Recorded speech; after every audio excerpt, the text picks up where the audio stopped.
रोक लगाने का कारण ये है कि पिछले चुनाव में तीसरा मोर्चा राजस्थान में प्रमुख विश्वविद्यालयों में और कॉलेजों में चुनाव जीत के आगे आया और कांग्रेस और बीजेपी की किरकिरी हुई।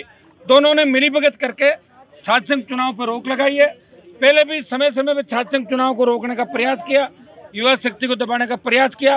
राष्ट्रीय लोकतांत्रिक पार्टी शुरू से छात्र संघों की स्वायत्ता के पक्ष में, और आज मैं आमरण अनशन समाप्त करा के आरएलपी पार्टी पूरी तरीके से छात्र संघ चुनाव कराने का जो आंदोलन चल रहा है, इसमें हमारी पूरी पार्टी आज से सड़कों पे मिलेगी।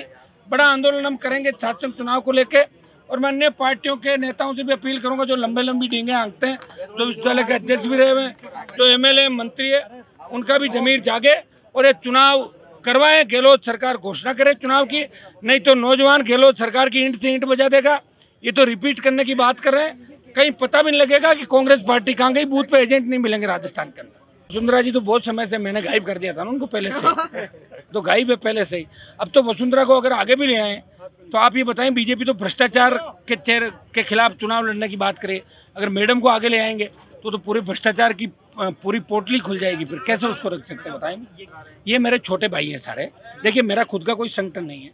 अगर मेरा संगठन आरएलपी का स्टूडेंट विंग होती तो मैं भी चुनाव लड़ा था। ये मेरे ही भाई हैं सारे। देखो इसमें एनएसयूआई, एबीपी और ये नहीं है। हम सबका मकसद एक छात्र संघ चुनाव करो। मैं तो इस बात की हमेशा हिमाकत करता था कि कैंपस में पॉलिटिकल पार्टियों के इंटरफेरेंस बंद होना चाहिए। बीजेपी, कांग्रेस, आरएलपी कैंपस में नहीं होनी चाहिए, बाहर हो। हमारे बच्चे हैं, जीतने के बाद ये छात्र संघों के लिए अच्छे काम कैसे कर सके, कैसे डेवलपमेंट कर सके, कैसे सांस्कृतिक आयोजन कर सकें, कैसे समरसता का भाव नौजवानों को आगे लेके चलें, कैंपस की समस्याओं का कैसे समाधान करें।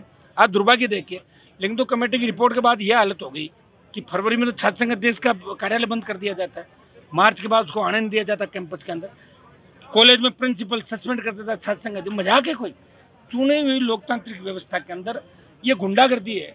मैं तो इतना ही कह सकता हूँ मीडिया के माध्यम से कि अगर आरएलपी सत्ता के अंदर आई तो लिंगदो कमेटी जो है इसकी सिफारिशों को हम नहीं मानेंगे। नए सिरे से हम चुनाव कराएंगे पूर्व की भांति। जैसे अगर कोई एक बार हार जाता है तो दोबारा चुनाव लड़ पाए। हाँ, अगर कुछ इसमें अच्छे पॉइंट होंगे, जैसे क्रिमिनल। आप क्रिमिनल किसको कहते हो? अगर कोई रास्ता रोक रहा है, उसमें केस दर्ज किया, वो अपराधी नहीं है, वो छात्र हितों के लिए लड़ रहा है। हमारे भी मुकदमे दर्ज हुए छात्र हितों जनित पर लड़ते हो, सजा भी हुई। वो क्रिमिनल नहीं होता। क्रिमिनल वो होता है जो एक से अधिक बार दूसरी घटनाओं में लिप्त होता है, जो आतन होता है। आप बच्चों को आतन मान रहे हो, ये कौन सी लिंगदो कमेटी भाई?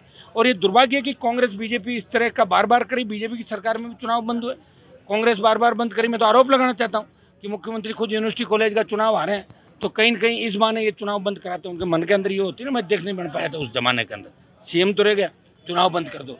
तो चुनाव बंद करने से रिपीटेशन की बात तो खत्म ही होगी कांग्रेस पार्टी की। और बीजेपी का जो चेहरा वो भी सामने आ गया। बीजेपी के नेताओं का ट्वीट जब आता है, जब मैं ट्वीट करता हूँ कि चुनाव कराओ, तब बीजेपी के नेता आधे घंटे बाद ट्वीट करते हैं चुनाव होने चाहिए। मैं भारतीय जनता पार्टी के लोगों से भी कहना चाहूँगा कि जिस तरह विधानसभा में बीजेपी आरएलपी मिलकर सरकार के खिलाफ लड़ती है, तो यहाँ आइए ना आप सड़क पे चुनाव कराने के लिए, कांग्रेस के खिलाफ मोर्चा खोलो आप लोग। कौन मना कर रहा है आपको लोग? लेकिन दुर्भाग्य इस बात का है कि हर जगह राजनीति हावी है। हनुमान बेनीवाल और उसकी पार्टी सिर्फ छात्र संघ चुनाव कराना चाहती है। और मैं आपको विश्वास दिलाता हूँ कि हमें आवश्यकता पड़ती है राजधानी को घेरेंगे। 2 लाख जवानों की रैली भी आवश्यकता पड़ती है जयपुर में करेंगे। कल से ही हमारे कार्यक्रम चालू हो जाएंगे राजस्थान के अंदर। नौजवान निकल पड़ेंगे शांतिपूर्वक तरीके से, लॉ एंड ऑर्डर नहीं बिगड़े इसका भी ध्यान रखेंगे। पुलिस का जो हस्तक्षेप कैंपस के अंदर हो रहा है, ये दुर्भाग्य। मुख्य द्वार के बाहर सभा नहीं करने देना, इससे बड़ा क्या लोकतंत्र की गला घोंट के जो हत्या यहाँ की गई है। मैंने कमिश्नर से बात भी की है, जिन बच्चों को पकड़ा उनको छोड़ें। आमरण अनशन मेरी अपील पे बच्चों ने समाप्त किया, इसके लिए मैं इनको धन्यवाद देता हूँ। एक इनका डेलीगेशन सरकार से बात करने के लिए अभी 10-15-20 मिनट बाद 4:30 बजे वहाँ कमिश्नर बात करें, वहाँ डेलीगेशन इनका भेजो। हम तो आज से ही चालू होगा ना, दिन क्या है, घेर लेंगे राजधानी को और कह देंगे सचिवालय में घुसना तो घुस जाएंगे, कोई रोक ही नहीं पाएगा हम लोगों को। एबीवीपी एनएसयूआई से निराश जो छात्र हैं उनको, छात्र तो सारे मेरे साथ ही हैं। ऐसा कि छात्र जो भी है, चाहे एबीपी के अंदर बैठा है, उसके मम्मी पापा चाहे बीजेपी को वोट दे रहे हैं, वो ये कहेगा मैं तो आरएलपी को वोट डालूंगा। जवान तो राष्ट्रीय लोकतांत्रिक पार्टी पहली पसंद है जवानों की राजस्थान में। आज छात्रों से ज्यादा यूनिवर्सिटी कैंपस में इसलिए है कि हमारे जो लीडर हैं वो ये नहीं चाहते कि छात्र नेता मजबूत हो, छात्र संघ मजबूत हो। कैंपस में बार बार जो कैंपस की स्वायत्ता को खत्म करने का काम किया जा रहा है, ये ठीक नहीं। हम इस बात के विरोध करते हैं हमेशा। छात्र संघ मजबूत हो, कैंपस में पुलिस का इंटरफेरेंस बंद हो, हर समय पुलिस का, मुझे बताइए, गर्ल्स हॉस्टलों के आसपास भी पुलिस मंडराती है, क्या लेना देना पुलिस का, वहाँ आप बताएं मुझे। आज ये कमिश्नर से बात भी हमने कर ली, राज्यपाल से भी मिलेंगे। आप आने वाले 2, 5, 7, 10 दिन के अंदर देखोगे कि गहलोत सरकार किस तरह अपना फैसला बदलती है। ये हम चेतावनी देते हैं कि अगर फैसला नहीं बदला तो बूथों पे कांग्रेस पार्टी को एजेंट नहीं मिलेंगे राजस्थान के अंदर।